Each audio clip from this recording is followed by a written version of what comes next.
Whether you like it or not, life will always require you to make sacrifices. And sometimes these can be tough, difficult decisions to make, but I really do believe those that can recognize this earlier, those that can truly understand the importance of this, have a greater advantage. And that's why I'm sharing this with you guys today. And for those that are questioning what I'm talking about, I would encourage you to take a deep and honest look at your life. And I promise if you look hard enough, long enough, that you will find that one thing or potentially many things that you are sacrificing to live the life that you're currently living.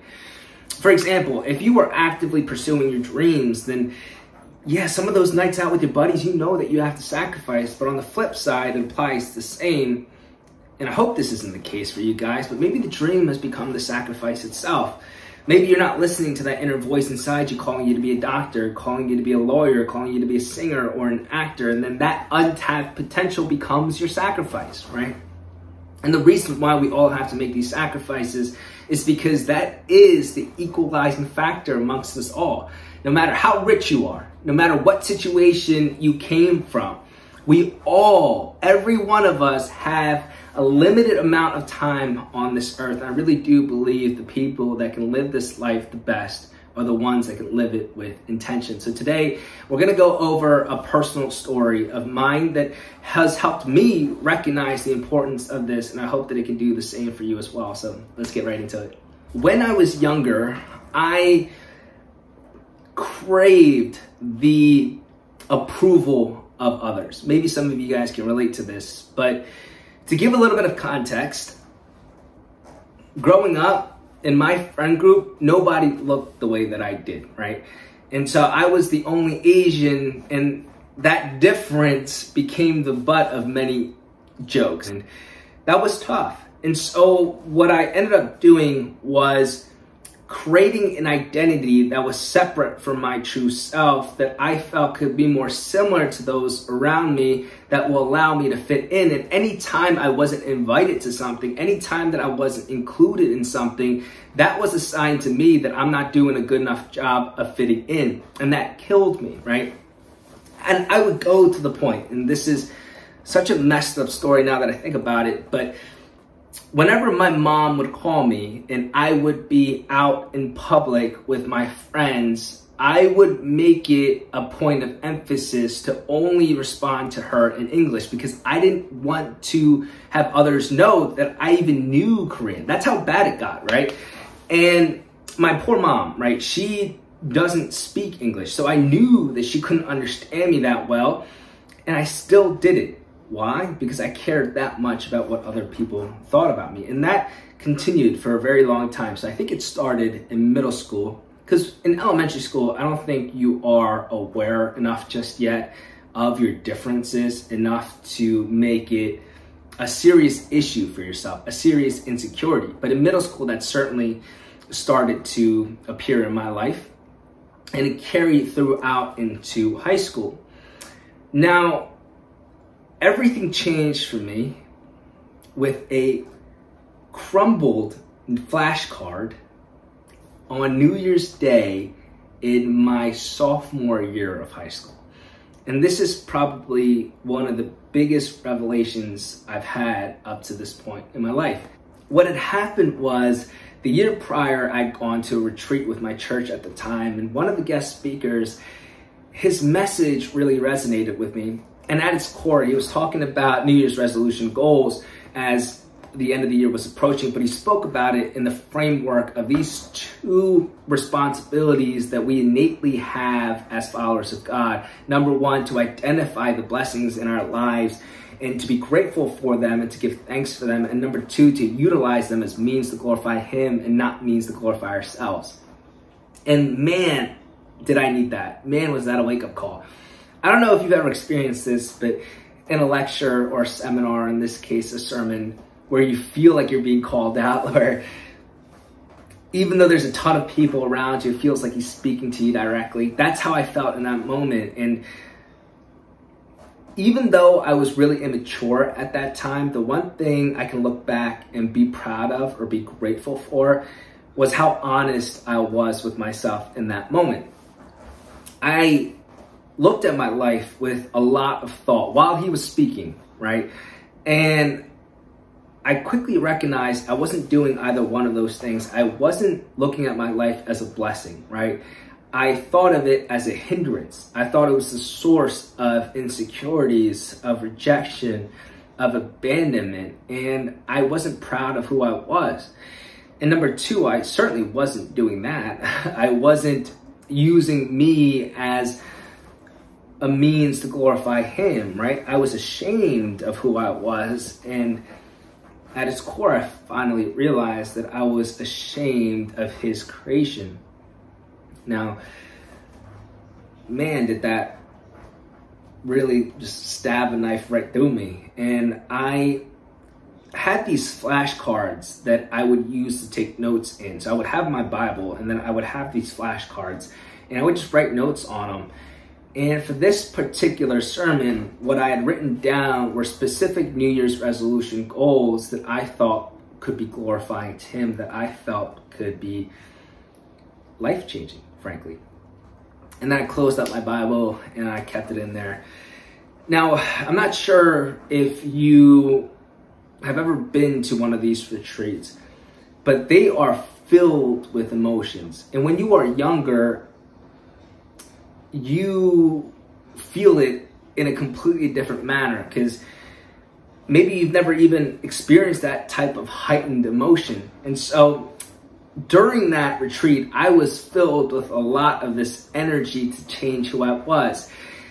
And that lasted for a few weeks afterwards, and I created this schedule for myself, and I was thinking that this was going to be the start to a different version of me.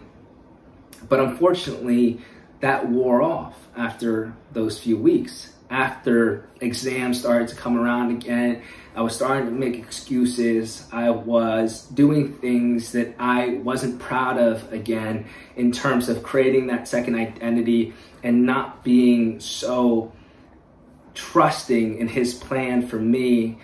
And the year just progressed that way. So it was a good start to my year, but didn't finish off that way. Now, funny enough, during that time, I had also strayed away from my faith a little bit. So I wasn't looking at my Bible as regularly as I did once before. And once it got to the end of the year, you do a lot of these Christmas services, and I was forced to take out my Bible, right?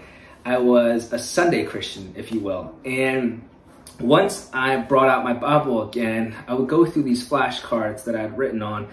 And by then, they're crumbled up and they're folded. And sometimes, because I'd written in ink and closed my Bible too soon, it's even hard to make out some of the words. But I flipped through them until I'd gotten to those flashcards that I had written during the time of the retreat the past year. And that's what I'm talking about right now. And that is what changed everything. Because I looked at it and I thought, man, nothing's changed. Nothing has changed. Nothing has changed. I looked at it and I'm like, I still haven't done any of these things. Maybe I had a good start to the year, but I certainly didn't follow through with any of these. And it made me realize that life is sacrifices, right? I had made a decision that past year, as things got hard, to sacrifice the important thing in my life, my faith, and to sacrifice the goals that I had in my life for a lot of these temporary satisfactions, right? And in that moment, I felt extremely guilty.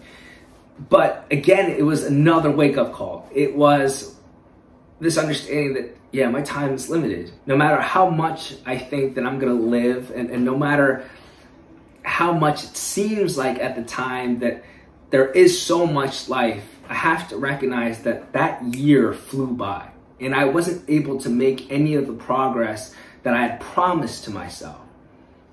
And that becomes a real good hit at your confidence, because your confidence is ultimately having an undeniable stack of proof that you are exactly who you say that you are. So it's about keeping promises, staying committed to your promises long after the mood in which you originally set those promises in subside. Because most oftentimes they do subside before you can follow through with them. And so after that, that's where I started this self-healing, self-improvement journey. And I haven't looked back. I have done everything I possibly can. I certainly wasn't perfect by any means. I made a ton of mistakes, but no matter what, I allowed myself forgiveness and I continued pressing forward, right? I continued understanding that I'm gonna have to make these sacrifices. And so I literally went cold turkey, and I didn't hang out with the same people that I used to hang out with. I didn't go to any of these parties anymore.